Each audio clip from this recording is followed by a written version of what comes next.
Hi! Hello mga ka-greenie. Good day po mga ka-greenie. Saan man kayo naroon ngayon. Good evening, good morning, and good afternoon po sa inyong lahat.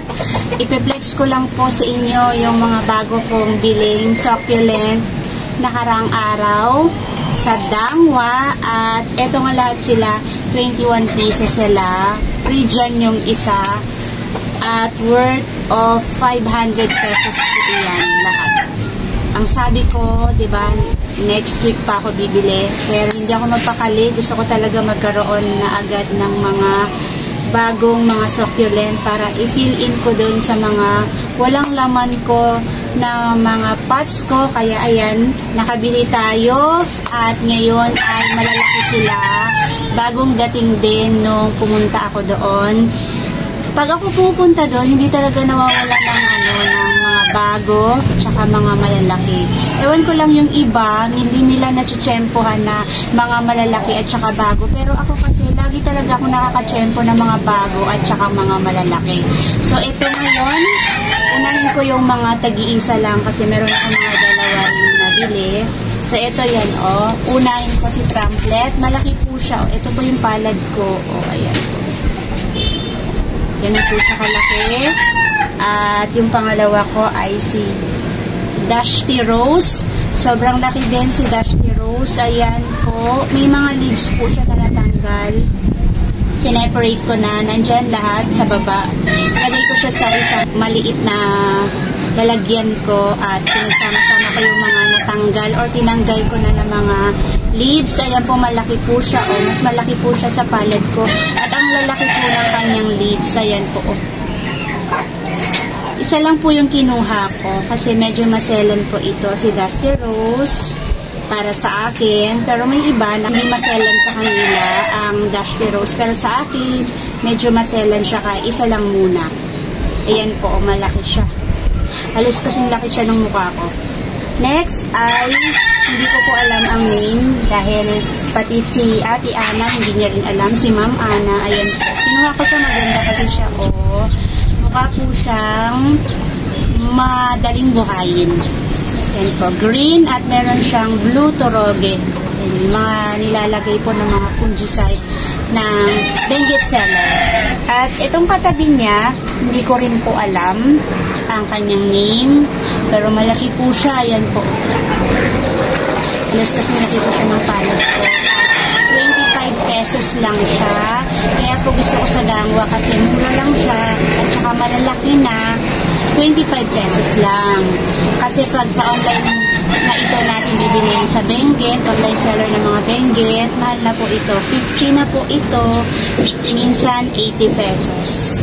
At next ay itong si Gansu. Yan. Ito si Gansu. Yung Gansu ko kasi wala na po. Namatay siya. Or yung Bell Baker. Pwede rin siyang Bell Baker. Kasi yung Gansu, ano po siya, red na red. Ito parang hindi po kasi siya nagre-red. Pero sabi ni Ate Ana, wayan, Gansu daw siya. So, i-declare natin na Gansu to. Ayan. Nakakabuhay po ako ng ganito kasi mga pachipaitum po ito. So, yan po yung mga isa lang ang kinuha ko. Meron pa pala ito. Yan, malaki din po ito. Para po siyang si Etna kasi may mga ganito po siya. Or kaya raindrops. Yung mga carunculated na succulent. Kasi may ganito-ganito siya. Pero hindi ko alam kung ano po yung ID niya. Pa-ID na lang po kung sino nakakaalam. Ayan po, malaki po siya. At iilan na lang po yung leaves niya. Mga 8 na lang.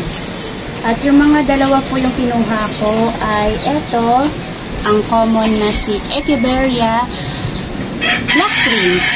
Ayan po. Malaki po siya at marami po siyang leaves dito kanina. Tinanggal ko na po. Ipapakita ko sa inyo mamaya yung mga tinanggal kong leaves. Ayan po, malaki po siya.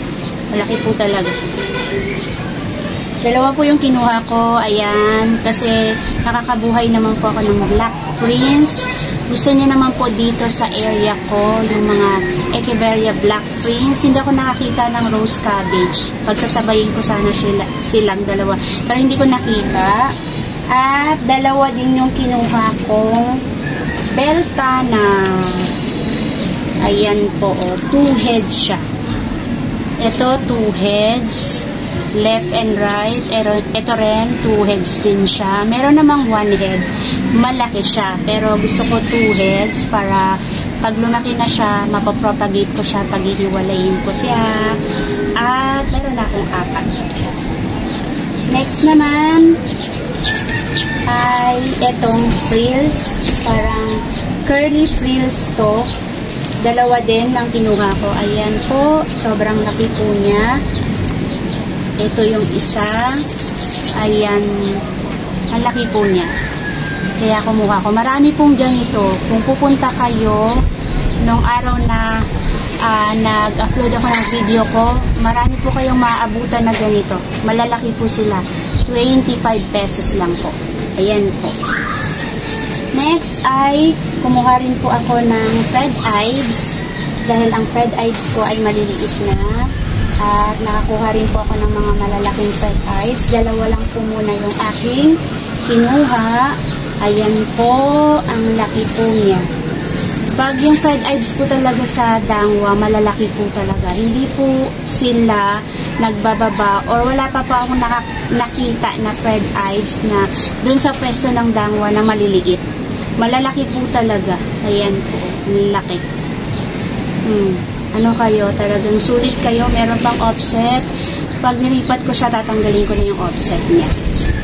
At next po ay kumuha na naman ako ng bagong jade. Kasi ang jade ko ay dunisan din.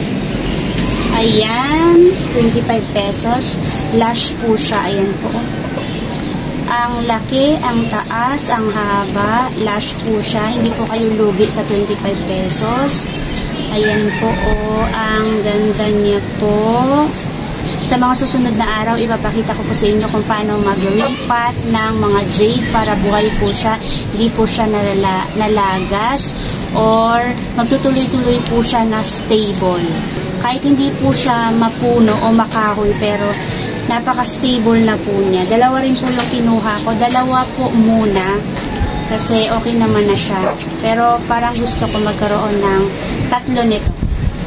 At last, ang pinakamadami ko pong kinuha ay yung Firestorm. Kasi pangarap ko po talaga siya. Gusto ko po talaga magkaroon. Ayan.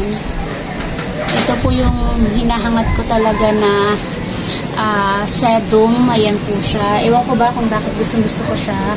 Kasi madali lang po siya alagaan. Kapatid siya, kamag-anak po siya ng Sedum Adolphi. Ayan po, yung leaves niya parehong-pareho.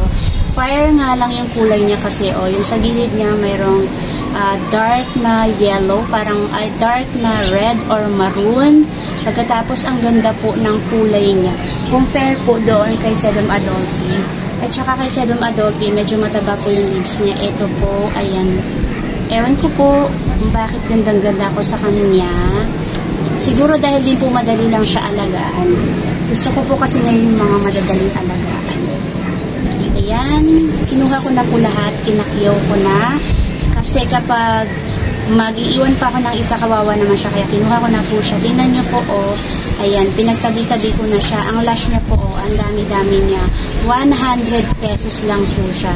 Kapag ito ay binili ko sa online ng mga Benguet seller, hindi lang po siya 100. Pero ganun talaga kasi seller sila. Nagdadaldal sila, diba? At marami silang mga ginagawa, nag-air dry sila, kung ano-ano pa man. Sinisend nila sa LBC, kaya doble po talaga yung kanilang presyo. Hindi po kagaya sa Dangwa, kaya gusto kong bumili doon kasi ayan, ibinababa lang sa kanila pag ganito, hindi nila i-air dry, kaya mura po ang price doon. Original price po talaga, 25 pesos lang. So, ayan po lahat ang aking mga nabili or kinuha sa Dangwa. Gustuhin ko naman po na kumuha ng madami pero hindi ko kaya dahil ako po ay nag-commute lang. Pag nagko-commute lang po talaga ako, mga 20 pieces lang yung kaya ko. 10, ganon. Kasi kapag medyo madaming mabigat po, nagkukunyag lang ako. Wala akong sasakyan. Linggo lang po kasi yung available yung sasakyan ko. Dahil yung driver ko, yung aking husband, siya po yung nagda-drive. Linggo lang po yung wala siyang pasok. So kapag Monday to Saturday may pasok siya, di niya ako mag-drive. So kapag pupunta po ako sa Dangwa, talaga pong nagkukunyag lang po ako. Kaya ayan lang po yung na bibili ko or yung dami ng binili ko. Kasi kapag masyadong madami, na ano siya, masisira siya. Kagaya ng free, ayan, may free ako. Eto, si Cubic Cross. Natanggal po siya. Ayan. Yung mga nandito niya natanggal, ito lang po yung natira niya. Sayang. So, ipakita ko sa inyo yung leaves na mga tinanggal ko na. Ito nga, ito yung mga leaves na natanggal ko na. Ito sa Dusty Rose ang nakalaki, oh. Ang dami ko pong nakuha, 5 peraso. At ito yung Cubic Cross, ang dami pong natanggal sa Cubic Cross. Ayun po, oh. Ilan po siya? Halos 10. Kasi po, nalagas po lahat. Nung kinuha ko po siya doon sa lalagyanan ng basket, madami pa siya. Ngayon po, monte, ayan. Napudpud po yung pinakalikod niya. Dito po napunta. Ayan. At meron akong nakuha, ayan, sa Gansu, 2. At ito ay sa ito, trumplet. At marami rin akong nakuha dito sa Firestorm. Yan, mga maliliit. At ito naman ay yung Cubic Cross. Black Prince. Yan. So, ayan po lahat ang aking mga nabiling, mga bagong succulent, bagong alagaan. Happy po ako kasi may nailalagay na po ako sa mga empty pots ko. Nalulungkot po ako kasi pag nakikita ko silang empty, pag mag-video ako, nalulungkot po ako. Nawala na po silang laman. Ngayon, may bago po akong aalagaan. At ayan po. And that's it for today, mga ka-green. Gusto po ninyo pumunta sa Dangwa, Maria Clara Street Corner, Pilina, Dangwa, Manila. Hanapin niyo po si Ma'am Ana Wayan o kaya si Ate Ana. Siya po yung bagong nakapwesto dun sa pwesto ni Ate Resty. Thank you for watching. Kung lahat po ninyo at nagkukulit din po kayo ng mga plants kagaya ko, ayan, cactus and succulents, please po pa-like, pa-share, and pa-subscribe po ng aking video na ito. Thank you, Lord, sa araw na ito. May God bless you all. Bye-bye po, mga ka-green.